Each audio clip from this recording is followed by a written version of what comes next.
जय हिंद दोस्तों, डीके एक्यूएल में आपका स्वागत है। आज हम लोग बात करने वाले हैं रेलवे की तरफ से जो नॉर्मलाइजेशन को लेकर जो नोटिस आया है उसको हम लोग समझने वाले हैं कि किस प्रकार आपका नॉर्मलाइजेशन किया जाएगा। बहुत सारे बदलाव हुए हैं, तो आइए हम समझते हैं कि इसमें क्या क्या प्रक्रिया अपनाया जाएगा नॉर्मलाइजेशन में, और इससे पहले भी ऐसा नॉर्मलाइजेशन हुआ है या नहीं हुआ है, टोटल हम डिटेल में बात करने वाले हैं। उससे पहले एक बहुत बड़ी खुशखबरी है कि जिनका भी एग्ज़ाम एएलपी के एग्ज़ाम के लिए जो फॉर्म भरे थे, जिनका रिजेक्ट हो गया था, उनका आज से लेकर कल तक फिर से आप लोग एक बार लॉगिन करके चेक कर लीजिएगा। जिनका भी फॉर्म मतलब रिजेक्शन का मैसेज आ गया था, तो वो लोग आप चेक करके अपना एक बार देख लेंगे लॉगिन करके। अगर आपको मॉडिफाई का ऑप्शन दे रहा है तो आपका फॉर्म एक्सेप्ट ऑलरेडी हो चुका है या आपको मैसेज भी प्राप्त हो गए होंगे। ठीक है, जिनका भी मतलब बहुत सारे कैंडिडेट का मतलब हो चुका है, मतलब जिनका भी रिजेक्ट था उनका एक्सेप्टेड हो गया है। ठीक है, कुछ मतलब टेक्निकल इशू था जिनके कारण रिजेक्ट किया गया था, लेकिन फिर वो लोग स्क्रूटनी किए जिसके बदौलत फिर से उनको एक्सेप्ट कर लिया गया। तो आइए देखते हैं कि इसमें क्या कहा गया है। इस नोटिस के माध्यम से हम लोग देखने वाले हैं। अब बाकी आपका एग्जामिनेशन जो है 25 नवंबर को ही मतलब स्टार्ट हो जाएगा। आपका 15 नवंबर के आसपास आपका एडमिट कार्ड आ जाएगा। ठीक है, ये आप बात मतलब गांठ बांध कर रख लें। जो भी लोग तैयारी कर रहे हैं बिल्कुल अच्छे तरह से तैयारी करते रहें। ठीक है, चलिए इस नोटिस के माध्यम से हम बताना चाहते हैं कि देखिए ये जो नोटिस है, ये यहाँ पे स्पष्ट लिखा गया है कि notice on normalization methodology for computer based test examination for all centralize employment notice. यानी जितने भी 2024 में नोटिस आए हैं, जैसे आपका एएलपी हो गया, टेक्नीशियन हो गया, जेई हो गया, ठीक है, जेई सीएमए हो गया, और आपका ये आरपीएफ हो गया, जितने भी मतलब इसमें नोटिस आए हैं टोटल पर ये जो है बात लागू होगा, ये बात। ठीक है, तो आप अच्छे से समझ लीजिए। देखिए यहाँ पे स्पष्ट लिखा गया है कि for all centralize employment notice, ठीक है, it is notified for all concern that following normalization methodology for normalization of score marks shall be followed by RRBs for normalize the raw score of the candidate in the examination conducted in multiple shifts of examination. For this the RRB use the percentile equivalence.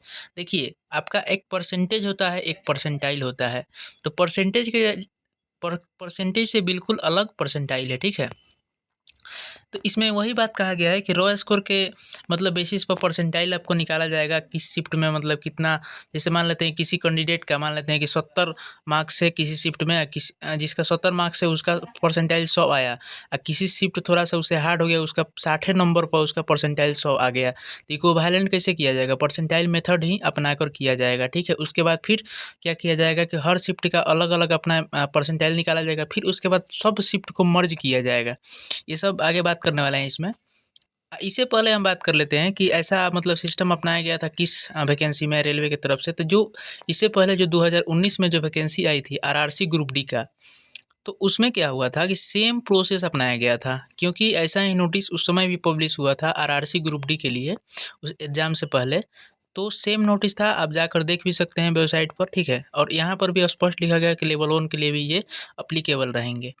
तो जैसा मतलब group D में जिनका भी result जैसे आया था, उसी टाइप से इसमें भी आपका जितने भी इस बार अब एग्जामिनेशन होंगे रेलवे की तरफ से, तो सेम प्रोसेस अपनाया जाएगा। कोई दिक्कत वाला बात नहीं है, कोई ज़्यादा टेंशन वाला बात नहीं है, बिल्कुल ठीक ठाक है, कोई दिक्कत वाला बात नहीं है। जैसे पहले इससे पहले भी बहुत से लोगों का मतलब डाउट था कि कैसे होगा, बहुत ज़्यादा इधर इधर उधर होगा, तो कोई दिक्कत वाला बात नहीं है, सब एकदम।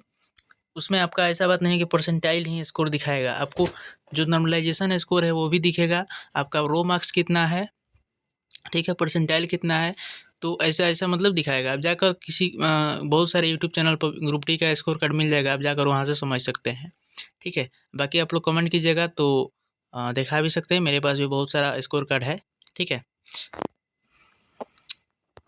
चलिए यहाँ पे मेन टॉपिक पर बात कर लेते हैं। देखिए परसेंटाइल स्कोर निकलेगा कैसे। यहाँ पे देखिए स्पष्ट लिखा गया है कि the percentile score will be normalize score for the examination instead of the raw marks of candidate the and shall be used for preparation of merit list।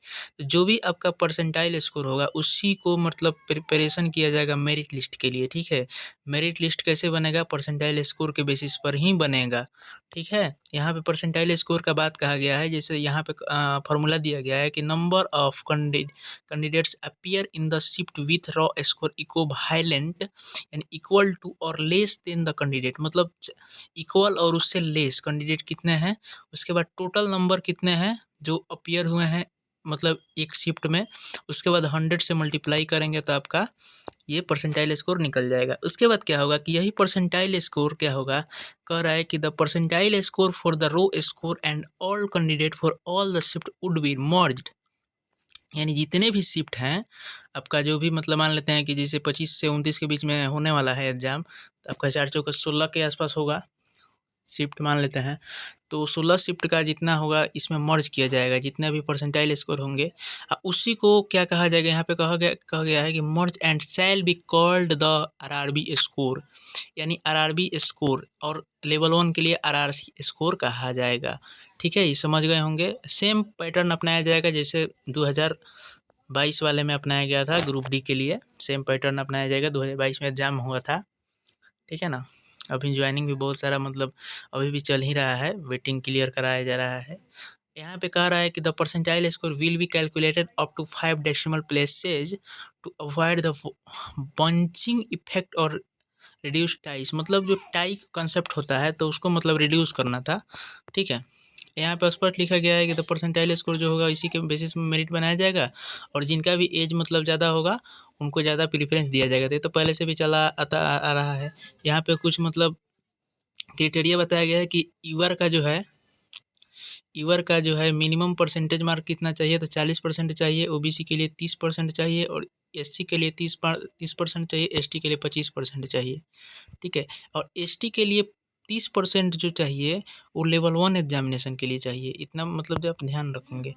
For this normalization marks of each candidate will also be calculated as detailed below, which will the basis for deciding who are the candidate that have scored minimum percentage of marks as per qualifying criteria given in the science as well as for giving weightage in mark to CA, मतलब जो CA candidate जो होंगे उनका भी weightage के ध्यान में रखा जाएगा लेवल 1 एग्जामिनेशन में। ठीक है, तो यहाँ पे मतलब वही बात कहा गया है, कोई दिक्कत वाला बात नहीं। यहाँ पे कुछ फार्मूला दिए गए हैं, ये फार्मूला आप लोग देख सकते हैं, अच्छा से देख लीजिएगा। यहाँ पे कहा गया है कि कौन सा किस मेथड है, जैसे हम यहाँ पे y2 minus y1 x2 minus x1, ठीक है, ऐसे करके दिया गया है। यहाँ पे x2 percentile score in base shift का बात कहा गया है, और उसके बाद हाईएस्ट स्कोर का भी बात इसमें कहा गया है, बहुत सारा मतलब बात इसमें कहा गया है।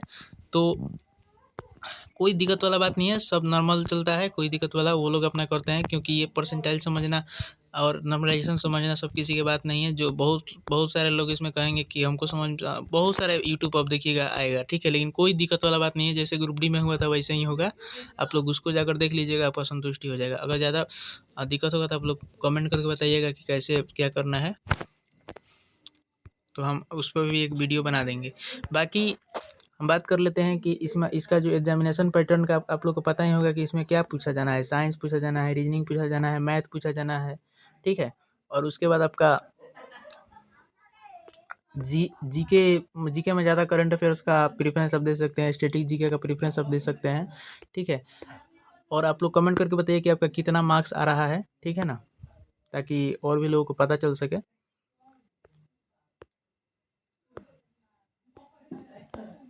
इस वीडियो में इतना ही, यही सब था, कुछ ज़्यादा मतलब इशू नहीं है, बस वही जो नोटिस में था ये लोग बताया नहीं थे कि वैसे ही नॉर्मलाइजेशन हो, क्योंकि इससे पहले भी रेलवे के द्वारा किया जा चुका है, तो इस बार भी वैसे ही होगा, कोई दिक्कत वाला बात नहीं है। चलिए मिलते हैं फिर किसी अगले वीडियो में। जय हिंद।